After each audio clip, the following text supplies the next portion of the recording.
Hello friends, good evening. कैसे हैं आप सब? तो आई होप आप लोग बहुत अच्छे होंगे। और आज मैं आपके लिए फिर से एक इम्पॉर्टेंट चैप्टर आपके सामने लेकर आई हूँ, जो कि क्लास 7th के ज्योग्राफी का सेकंड चैप्टर है। बहुत ही इम्पॉर्टेंट चैप्टर है। यहाँ से आपने खुद अगर प्रीवियस ईयर सॉल्व किया होगा तो आप ये खुद जानते हैं कि ये जो है इस आंतरिक भाग से ही एक क्वेश्चन फिगर के ही माध्यम से प्रीवियस ईयर के क्वेश्चन में पूछा गया था। तो एक एक लाइन बहुत इंपॉर्टेंट है। फैक्चुअल क्वेश्चन अब नहीं आते हैं, आपके स्टेटमेंट बेस्ड क्वेश्चन आते हैं। तो सबसे पहले हम लोग देख लेते हैं कि हमारे पृथ्वी के अंदर क्या है। देखिए, पृथ्वी के अंदर होता है ना, एक होता है मेंटल और एक होता है कोर। ठीक है, जो आपका भूरपट्टी होता है वो एकदम ऊपर का हिस्सा होता है, उसको परपट्टी भी कहते हैं। और पृथ्वी के आयतन का लगभग 1% भाग भूरपट्टी के नीचे से होता है। मतलब कि 1% उसका भाग होता है, तब उसके नीचे से आपकी पृथ्वी स्टार्ट होती है। फिर उसके बाद आता है आपका मेंटल। ये परपट्टी के ठीक नीचे, ये आप फिगर के माध्यम से देखते होंगे, ये तो है आपका स्थल मंडल। ठीक है, यहाँ पे देखिए आपका लिखा है। लेकिन जब इस भाग को हम खोलेंगे, इसमें क्या क्या आएगा। ठीक है, तो देखिए इसका जो ये जो है इसका डिस्टेंस, ये आपका आता है मेंटल कहलाता है। ठीक है, ये परत जो है परपट्टी के नीचे होती है और पृथ्वी के आयतन का 84% हिस्सा घेरती है। ठीक है, 84% हिस्सा कौन घेरता है? मेंटल घेर लेती है। और यह आयरन और मैग्नीशियम से भरपूर सिलिकेट से बनी होती है। ठीक है, मेंटल जो है वो आयरन और मैग्नीशियम से बनी होती है। और फिर मेंटल में अगर गर्मी पैदा होने से पृथ्वी पर मतलब अदृश्य बनता है। ठीक है, और टेक्टोनिक प्लेट जो है उसमें हलचल होने लगती है। क्या? जब मेंटल हीट होता है तो। अब इसके बाद आता है हमारा कोर। ठीक है, कोर हो गया, ये देखिए कोर है। अब कोर में क्या होता है कि पृथ्वी के जो कोर होते हैं वो 2 भाग के होते हैं। पहला होता है बाहरी कोर, ये देखिए है ना, बाहरी कोर। और सेकंड होता है आंतरिक कोर। अब बाहरी कोर में क्या होता है? यह तरल होता है। ये लिक्विड के रूप में होता है। तो पृथ्वी पर जो चुंबकीय पावर है वो किसकी वजह से होता है? आपका बाहरी कोर की वजह से होता है। और आंतरिक कोर क्या होता है? ये बहुत ही गर्म होता है और लोहे की घनी गेंद की तरह होता है। ये आप देख सकते हैं, ये बहुत गर्म होता है और लोहा जब हीट होता है तो वो लाल रंग का दिखता है। तो ये भी उसी प्रकार का दिखाई पड़ता है। तो ये है आपका। तो अब इसके बारे में हम डिटेल पढ़ते हैं। अभी आपको मैंने फिगर के माध्यम से समझा दिया है, तो जो इम्पोर्टेंट है मैं उसे अंडरलाइन करते हुए समझाते हुए चलूँगी। क्लास स्किप मत कीजिएगा, अंत तक बने रहिएगा। चलिए स्टार्ट करते हैं हम लोग। यहाँ पे देखने लगते थे कि विश्व का सबसे गहरी खान दक्षिण अफ्रीका में स्थित है और इसकी गहराई लगभग 4 किलोमीटर है। और तेल की खोज इंजीनियर 6 किलोमीटर की गहराई तक ही खोद चुके थे। और पृथ्वी के केंद्र तक पहुंचने के लिए, जो बिल्कुल असंभव है, आपको समुद्र की सतह पर 6000 किलोमीटर गहराई तक खोदना होगा। अगर आपको पृथ्वी के मेन सेंटर पहुंचना है तो ये असंभव है। हालांकि असंभव है, लेकिन अगर आपको जाना है तो अगर आप समुद्र के सतह से, यहाँ से स्थल से नहीं, समुद्र के सतह से 6000 किलोमीटर आप गहराई खोदेंगे तब आप वहाँ तक पहुँच पाएंगे, जो कि असंभव है, ये नहीं हो पाता है। तो आपको जो मैंने अभी समझाया है वो देखिए यहाँ पे आपका दिया हुआ है। ठीक है, आप इसको पढ़िएगा, आपको समझ में आएगा। ठीक है, परपट्टी जो होता है वो क्या होता है? एक सबसे पतली परत होती है परपट्टी। अब यहाँ पे देखिए आपका आता है, ये देखिए किस से बना होता है? महासागर की परपट्टी सिलिका और मैग्नीशिया से बनी होती है, मैग्नीशियम से बनी होती है। इसलिए इसे सीमा और सी और मैं कहा जाता है। मतलब सीमा, ये एक शॉर्ट फॉर्म है सीमा। सिलिकॉन और मैग्नीशियम, SI को कहते हैं सिलिकॉन और MA को कहते हैं मैग्नीशियम, तो इसे सीमा कहते हैं, कहा जाता है। परपट्टी के ठीक नीचे मेंटल होता है, जो 2900 किलोमीटर की गहराई तक फैला होता है। ठीक है, तो ये चीज़ है आपका। देखिए यहाँ पे आप देख रहे थे ना, ये मेंटल जो 2900 किलोमीटर की गहराई तक फैला होता है।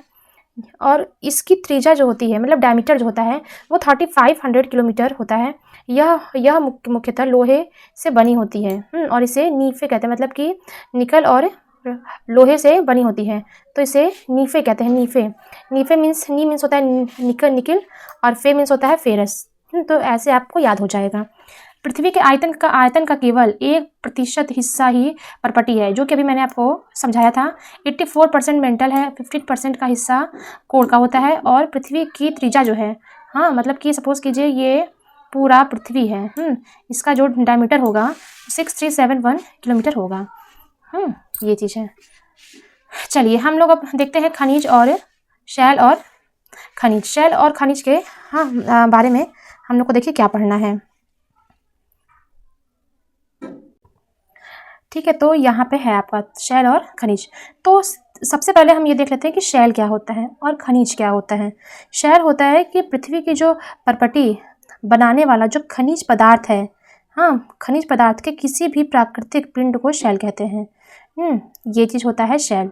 यहाँ पे देखिए लिखा है ना कि पृथ्वी को परपटी बनाने वाले खनिज पदार्थ के किसी भी प्राकृतिक पिंड को शैल कहते हैं। और शैल विभिन्न रंग, आकार एवं गठन के हो सकते हैं। ठीक, एक क्वेश्चन आपका यहाँ से बन सकता है। फिर अगला क्वेश्चन आपका बन सकता है कि 3 प्रकार के शैलों के नाम लिखिए।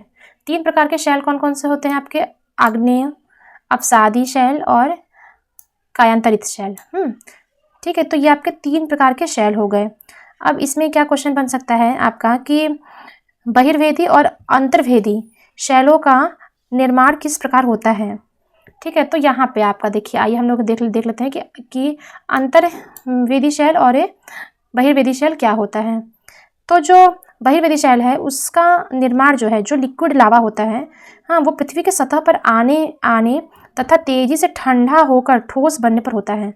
मतलब कि बहुत हीट होता है जब वो, तो लावा निकलने वाला होता है, लेकिन उसके बाद जब वो तुरंत तेजी से ठंडा होकर जब ठोस हो जाता है तो उसको कहते हैं आपका बहिर्वेदी शैल।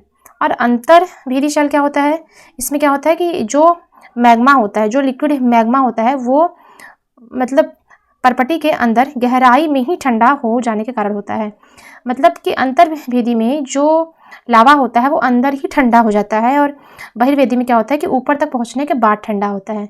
तो यही अंतर है आपके अंतर्वेदी शैल और आपके बहिर्वेदी शैल में। अब देखिए क्या है कि शैल चक्र से आप क्या समझते हैं। ये भी आपका क्वेश्चन पूछ सकता है कि शैल चक्र जो है उससे आप क्या समझते हैं। तो किन्हीं निश्चित दिशा में एक प्रकार का शैल जो है वो चक्रीय तरीके से दूसरे से परिवर्तित हो जाना ही शैल चक्र कहलाता है। शैल चक्र, अब इसमें देखिए आपका यहाँ पे आपका देखिए अग्नेय शैल लिखा हुआ है। ये देखिए विशाल, ये सब जो मैं आप अंडरलाइन कर रही हूँ, ये आप इसे पढ़ सकते हैं। देखिए यहाँ पे लिखा है कि अवसाद क्या होता है। अवसाद तो शैल लुढ़क कर, चटक कर और एक दूसरे से टकरा कर जब छोटे छोटे पीस बन जाते हैं तो उन्हें, उन कणों को अवसाद कहते हैं। ये अवसाद जो होते हैं ये हवा, जल और आदि के द्वारा एक स्थान से दूसरे स्थान तक पहुंचकर जमा किए जाते हैं, तो उसे अवसाद कहते हैं। ठीक है, अब ये हो गया आपका अवसादी शैल। अवसादी शैल क्या होता है कि अवसाद दबकर एवं कठोर होकर शैल की परत बनाते हैं। इस प्रकार की शैल जो है वो अवसादी शैल कहलाती है। जीवाश्म क्या होता है कि बलुआ पत्थर रेत के दानों से बनता है, और इन शैलों में पौधे, मतलब कि जो पौधे होते हैं, जीव जंतु होते हैं, अन्य सूक्ष्म जीवाणु जो कभी इन शैलों पर रहते थे वे जीवाश्म भी हो सकते हैं। तो ये सब जो टॉपिक है ना आपका बहुत इंपॉर्टेंट है, यहाँ से आपके क्वेश्चन आते ही आते हैं, और ये भी आप एक बार पढ़ लीजिएगा। इस लैटिन भाषा के इंगिनस शब्द से बना हुआ है अग्नि। अब सेडिमेंट्री क्या होता है कि लैटिन भाषा सेडिमेंटम से बना हुआ है, जिसका अर्थ होता है स्थिर।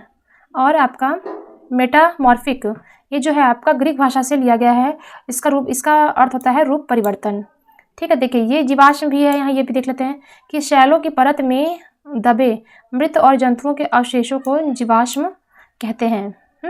चलिए यहाँ पे आइए हम लोग देख लेते हैं कुछ एग्जाम्पल। हम लोग देखते हैं कि देखिए जो लाल किला होता है वो लाल बलुआ पत्थर से बना होता है। जो ताजमहल होता है वो सफ़ेद संगमरमर से बना होता है। तो अब ये यहाँ पर क्यों समझाया गया है, ठीक है, इसका तात्पर्य क्या है, इसको भी हम पढ़ लेते हैं। आपको जानकर आश्चर्य होगा कि किसी निश्चित दशाओं में इस प्रकार के शैल चक्रीय तरीके से एक दूसरे से परिवर्तन होते हैं, और एक शैल से दूसरे शैल में परिवर्तन होने के लिए इस प्रक्रिया को शैल चक्र कहते हैं। जो कि मैंने आपको पूछा था कि शैल चक्र क्या होता है, शैलों के क्या उपयोग हैं, शैल क्यों होते हैं, शैल का उपयोग क्या है। तो इनका ईंधन के लिए उपयोग लोग करते हैं, उद्योगों के लिए उपयोग करते हैं, दवाओं के निर्माण के लिए करते हैं, और उनका उर्वरकों के निर्माण में होता है। ठीक है, तो इसीलिए वो शैल का यूज़ करते हैं। ठीक है। शैल विभिन्न खनिज से बनी होती है। खनिज प्राकृतिक रूप से पाए जाने वाले पदार्थ और जिनका निश्चित भौतिक गुणधर्म और निश्चित रासायनिक मिश्रण होता है। और खनिज मानव जाति के लिए बहुत महत्वपूर्ण है। कुछ ही उपयोग ईंधन की तरह होता है, मतलब कोयला, प्राकृतिक गैस और पेट्रोलियम। यही 3 होते हैं जो कि ईंधन के तरह होते हैं और इनका उपयोग जो है वो मतलब कि उद्योग के लिए, औषधि के लिए और उर्वरकों के लिए होता है। फॉर एग्जाम्पल जैसे लोहा, एल्युमिनियम, सोना और यूरेनियम, जो कि मैंने आपको समझाया था। तो यही सब आपका क्वेश्चन आपका यहाँ से बन सकता है। तो बहुत ही छोटा चैप्टर था। हाँ, अगर आपको क्लास पसंद आए तो प्लीज़ इसे लाइक शेयर सब्सक्राइब कर लीजिएगा। ठीक है, आज के लिए बस इतना ही। Okay, bye bye, thank you.